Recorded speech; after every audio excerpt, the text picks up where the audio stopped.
तो मूवी के स्टार्ट में हमें एक लड़की को ड्राइव करते हुए दिखाया जाता है। सड़क के चारों तरफ पहाड़ थे और अचानक होने वाली इन पहाड़ों में लैंडस्लाइडिंग की वजह से लड़की की कार का एक्सीडेंट हो जाता है। ऐसे में उसकी कार स्लिप होकर पहाड़ों में फंस जाती है। वो बहुत ज्यादा जख्मी हो चुकी थी। ऐसे में एक रेस्क्यू हेलीकॉप्टर ठीक टाइम पर उसे बचाने के लिए आता है। इस रेस्क्यू टीम का लीडर है ली, जो कि मूवी का मेन कैरेक्टर भी है। वो अपने साथी को पहले इस लड़की को कार से निकालने के लिए भेजता है। जो आदमी जाकर उस लड़की को तो कार से बाहर निकाल लेता है, पर अब वो खुद भी वहाँ फंस चुका था। अब इन दोनों को बचाने के लिए रे ने एंट्री की और हेलीकॉप्टर से लटकते एक रस्सी की मदद से खुद लटकते हुए वो इन दोनों को संभाल कर वापस हेलीकॉप्टर में लाने में कामयाब भी हो गया। ये सब बहुत खुश थे। फाइनली इन्होंने लड़की की जान बचा ली थी, लेकिन उसकी कार नीचे पहाड़ों में ही गिर गई थी। खैर, अब सीन कट होकर हम कैलिफोर्निया यूनिवर्सिटी में डॉक्टर लॉरेंस को देखते हैं। वो एक सिस्मोलॉजिस्ट है जो जमीन पर आने वाले अर्थक्वेक्स यानी ज़लज़लों पर रिसर्च करते हैं। अभी वो अपने स्टूडेंट्स को 1964 में आए कैलिफोर्निया के एक ज़लज़ले के बारे में बता रहे थे, जो इतना भयानक था कि मानो कई एटम बम के हमले कर दिए गए हों।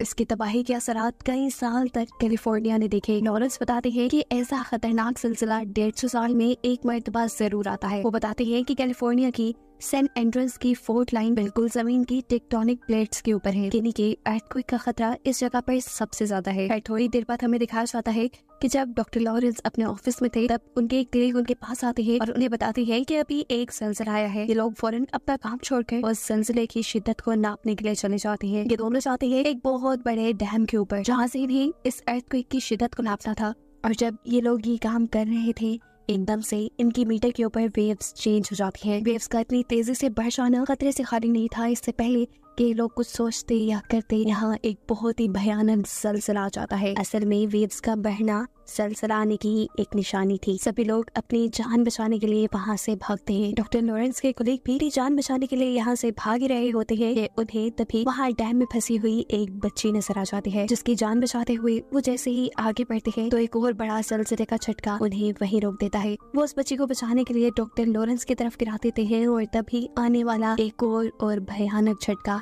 उस पूरे डैम को बर्बाद कर देता है, जिसमें डॉक्टर लॉरेंस के साथी मारे जाते हैं। सीन कट होकर हम रे को देखते हैं, जिसे इमरजेंसी में उसी डैम पर आने का मैसेज मिला है, जिस डैम के ऊपर वो ज़लज़ला आया था। बहुत से लोग वहाँ फंसे हुए थे। जाने से पहले नायक अपनी बेटी को बाय कहता है, जो कि आजकल अपनी मोम के साथ रहती थी। यानी रे और उसकी वाइफ का डिवोर्स हो चुका था और रे की बेटी अपनी मोम और अपनी मोम के फियांसे के साथ रहती थी। डेनियल को आज किसी मीटिंग के सिलसिले में सैन फ्रांसिस्को जाना है, जिसमें वो एमा और ब्लैक को भी अपने साथ लेकर जाने वाला था। सैन फ्रांसिस्को में ब्लैक को एक लड़का मिलता है। उस लड़की के साथ उसका छोटा भाई भी था, जिन दोनों से बात करके ब्लैक को बहुत अच्छा लगता है और जल्द ही इन तीनों में दोस्ती हो जाती है। खैर, यहाँ हमें दिखाया जाता है वो डैम जो ज़लज़ले की वजह से तबाह हुआ था, उस तबाही की खबर अब पूरी दुनिया में फैल चुकी थी। क्योंकि ज़लज़ले के टाइम पर डॉक्टर लॉरेंस वहीं पर थे, इसलिए रिपोर्टर डॉक्टर लॉरेंस का इंटरव्यू लेने के लिए आई थी। वो डॉक्टर लॉरेंस से सवाल करती है, बताएं कि वहाँ पर ज़लज़ला कैसे आया था। इससे पहले कि डॉक्टर लॉरेंस कोई जवाब देते, डॉक्टर लॉरेंस के दो स्टूडेंट घबराते हुए उनके पास आते हैं। उनके पास कोई रिपोर्ट थी और जैसे ही ये रिपोर्ट डॉक्टर लॉरेंस ने देखी तो वो भी घबरा गए। उन्हें मालूम हुआ था कि सेंट एंड्रयूज के अंदर एक बहुत ही बुरा ज़लज़ला आने वाला है। ये सिलसिला इतना खतरनाक साबित होने वाला था कि वो आसपास के सभी शहरों को भी अपने लपेट में ले लेता। इस सिलसिले को आने में थोड़ा ही वक्त रह गया था, यानी इनके पास इतना वक्त भी नहीं था कि उन शहरों से लोगों को पहले ही बाहर निकाल लिया जाए। यहाँ हम रे की वाइफ एमा को देखते हैं, जो एक बिल्डिंग के टॉप पे एक रेस्टोरेंट में मीटिंग कर रही थी। अचानक उसके टेबल पे रखी सारी चीजें हिलने लग जाती हैं। असल में ज़लज़ला शुरू हो चुका था। इसी बिल्डिंग के साइड व्यू में हम देखते हैं कि वहाँ मौजूद सभी ब्रिजेस टूट चुके हैं। ये बिल्डिंग भी अब इतनी तेजी से हिलने लगी थी कि मानो अभी टूट कर गिर जाएगी। एमा जल्दी से इस मुश्किल सिचुएशन में रे को कॉल करती है, क्योंकि वो चाहती थी कि रे उसे हर हाल में बचाने आ जाएगा। इस टाइम रे, जो कि एक रेस्क्यू ऑफिसर है, वो अभी अपने हेलीकॉप्टर में ही था। वो एमा से कहता है, तुम परेशान नहीं हो, मैं जल्द ही तुम तक पहुंचकर तुम्हें बचा लूंगा। इतने में हमें दिखाया जाता है कि वहाँ धड़ाधड़ सारी बिल्डिंग्स गिरना शुरू हो चुकी हैं। हर जगह अफरा तफरी मच चुकी है। सभी लोग अपनी जान बचाने के लिए चिल्ला रहे हैं। एमा इस टाइम फौरन दोबारा बिल्डिंग के टॉप पर जाना चाहती है, क्योंकि वो जानती है वहाँ उसे रे बचाने आएगा। लेकिन जैसे ही वो स्टेयर्स का दरवाजा खोलती है तो उसे पता चलता है कि बिल्डिंग का दूसरा हिस्सा पूरी तरह तबाह हो चुका है और लोग अपनी जान बचाने के लिए वहाँ लटके हुए हैं। सिर्फ यही नहीं, ऊपर से लोग ऐसे नीचे गिर रहे थे जैसे कोई इंसानी पुतले नीचे गिर रही हो। यहाँ एमा किसी दूसरे रास्ते से बिल्डिंग की टॉप पर तो पहुंच जाती है, लेकिन ज़लज़ले का आने वाला एक और जोर झटका इस टॉप को भी हिला देता है और इससे पहले कि एमा इसमें दबकर मारी जाती, यहाँ पर रे पहुंच जाता है। वो जल्दी से एक नेट एमा की तरफ फेंकता है और एमा उस नेट की तरफ बढ़ने लगते हैं। दिखाया जाता है कि पीछे से एक बहुत बड़ी बिल्डिंग एमा के ऊपर गिरने वाली थी और इससे पहले कि एमा उसके नीचे दबकर मर जाती, एमा नेट का सहारा लेते हुए ऊपर चढ़ जाती है। इसी सारी तबाही में रे के हेलीकॉप्टर के ऊपर भी एक बिल्डिंग गिरने वाली थी, लेकिन रे यहाँ अपने हेलीकॉप्टर को टेढ़ा करते हुए बचा लेता है। फाइनली उसने एमा की जान बचा ली थी, लेकिन अब वो ऊपर से देख रहा था कि शहर की हालत बहुत ज्यादा खराब हो चुकी है। वहाँ की सारी बिल्डिंग्स तबाह हो चुकी है। सीन कट होकर हम सैन फ्रांसिस्को का सीन देखते हैं, जहाँ पर डेनियल और ब्लैक एक साथ थी। वो पार्किंग लॉट से एक साथ यहाँ से निकलने ही वाले होते हैं कि अचानक यहाँ पर भी बहुत बुरा ज़लज़ला आ जाता है, जिसकी वजह से इनके सामने वाली जमीन टूटकर इनकी गाड़ी उसमें धंस जाती है। डेनियल किसी तरह इस गाड़ी में से निकलकर अपने आप को बचा लेता है, लेकिन वो अब ब्लैक को इस गाड़ी से नहीं निकाल पा रहा था। वो मदद लेने के लिए बाहर जाता है तो देखता है कि हर जगह अफरा तफरी मची हुई है, बिल्डिंग्स टूट गई हैं और डरकर सब इधर उधर भाग रहे हैं। इतनी खराब हालत को देखते हुए उसे एहसास होता है कि उसे भी अपनी जान बचाने के लिए भागना चाहिए, इसलिए वो ब्लैक को खतरे में छोड़कर ही अपनी जान बचाने लग जाता है। ब्लैक जो अभी भी कार में फंसी हुई थी, इस टाइम उस पे एक लड़की की नजर पड़ती है। ये लड़का वही था जो अपने भाई के साथ सैन फ्रांसिस्को के एयरपोर्ट पे ब्लैक को मिला था।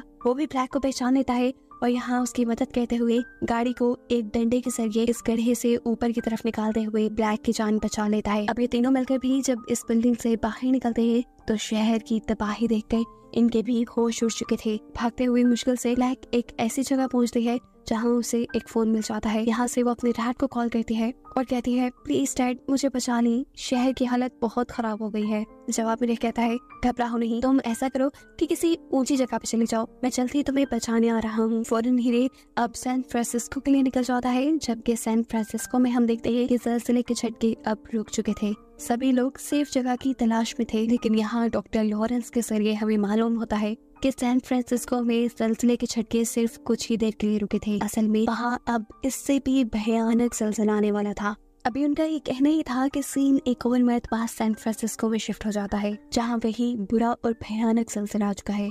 एक ही झटके ने बिल्डिंग्स को ऐसे गिराया जैसे वो रेत की बनी हो। सभी लोग अपनी जान बचाने के लिए यहाँ दीवारों के साथ चिपक कर खड़े हो जाते हैं। इस टाइम पे यहाँ डेनियल भी था, एमा का फियांसी, जो लोगों को जब दीवार से चिपका हुआ दिखता है तो एक आदमी को वहाँ से खींच के गिराकर खुद वहाँ खड़ा हो जाता है। हवा के अंदर रे और एमा जो कि हेलीकॉप्टर में थे, एकदम से हेलीकॉप्टर का फ्यूल खत्म होने पर उनका हेलीकॉप्टर भी एक मॉल के अंदर क्रैश हो जाता है, लेकिन यहाँ उनकी अच्छी किस्मत कि दोनों की जान बच गई थी।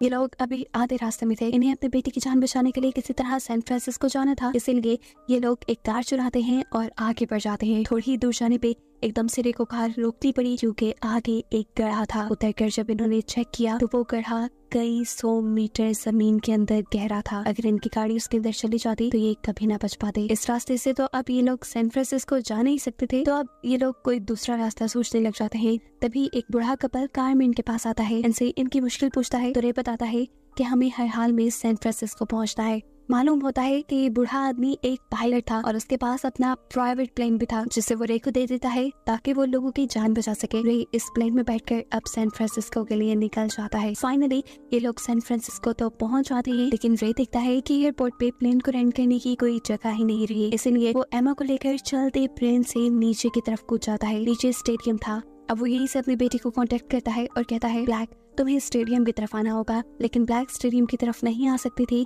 क्योंकि स्टेडियम शहर के दूसरे कोने में था और वो दूसरे जो भी करना था अब रे को ही करना था। बाहर जाकर वो करीब ही समुद्र को देखता है और उसे आइडिया आता है कि वो समुद्र के रास्ते से भी ब्लैक तक पहुंच सकता है। ये लोग तेजी से आगे बढ़ रहे थे कि अचानक इन्हें नजर आता है कि बादल बहुत तेजी से नीचे की तरफ आ रहे हैं, लेकिन करीब जाकर पता चलता है कि ये बादल नहीं थे बल्कि सुनामी था, समुद्र में आने वाला तूफान, जिसकी बहुत बड़ी सी लहर बहुत सारी बोट्स को अपने लपेट में ले चुकी थी। लेकिन रे जो कि एक रेस्क्यू ऑफिसर था, उसे ये सिचुएशन अच्छे से हैंडल करना आती थी। वो अपनी बोट की स्पीड फुल कर लेता है और इस लहर के ऊपर से गुजर जाता है। लेकिन यहाँ भी मुसीबतें कम नहीं हुई, क्योंकि उन्हें नजर आया कि एक बहुत बड़ी सी शिप उनकी बोट को नुकसान पहुंचाने वाली थी। लेकिन रे अपनी बोट को तेजी से दूसरी तरफ मोड़ते हुए इस शिप से तो अपने आप को बचा लेता है, लेकिन हम उसके ऊपर के कंटेनर भी इन लोगों के ऊपर गिरने वाले थे। रे अपनी बोट को कंट्रोल करते हुए इन कंटेनर से भी बचकर आगे बढ़ जाता है। फाइनली ये लोग अब वहाँ पहुंच चुके थे जहाँ उनकी बेटी थी, लेकिन इन्हें यहाँ अपनी बेटी कहीं नहीं नजर आ रही, क्योंकि ब्लैक इस टाइम एक बिल्डिंग के अंदर है। ब्लैक ने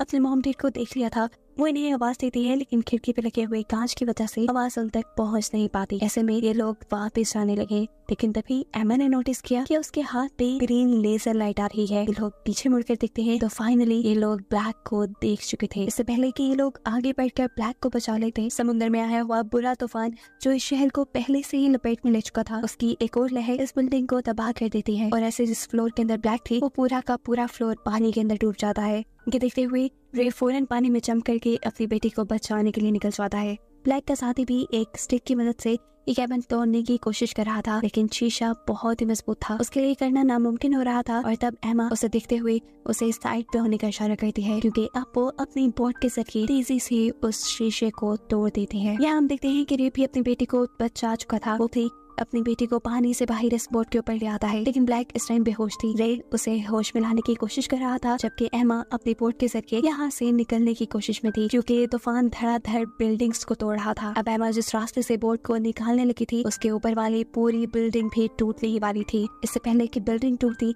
एमा फुल स्पीड करके अपनी बोट बाहर निकाल लेती है और यहाँ पे जो अपनी बेटी को बचाने की कोशिश में था वो दिखता है कि ब्लैक को भी होश आ चुका है। उसके होश में आने के बाद ये सब लोग यहाँ से निकल जाते हैं। कुछ देर बाद दिखाया जाता है कि ये भयानक जलजिला भी रुक चुका था। समुद्र में तूफान भी इसी जलजिले की वजह से आया था और अब वो भी रुक चुका है। ये पूरा शहर तबाह हो गया है और यहाँ रेस्क्यू टीम्स लोगों को बचाने के लिए आ चुकी हैं। रे ने अपनी पूरी फैमिली के साथ साथ ब्लैक की दोस्त बेन और उसके भाई को भी बचा लिया था और इन्होंने यह फैसला किया था कि बेन भी अब उनके साथ ही रहने वाला है, क्योंकि उसके पेरेंट्स सही थे और यहाँ ब्लैक भी उसे पसंद करने लगी थी। इन लोगों को सेफ और एक साथ दिखाते हुए ये कहानी यहाँ खत्म हो जाती है।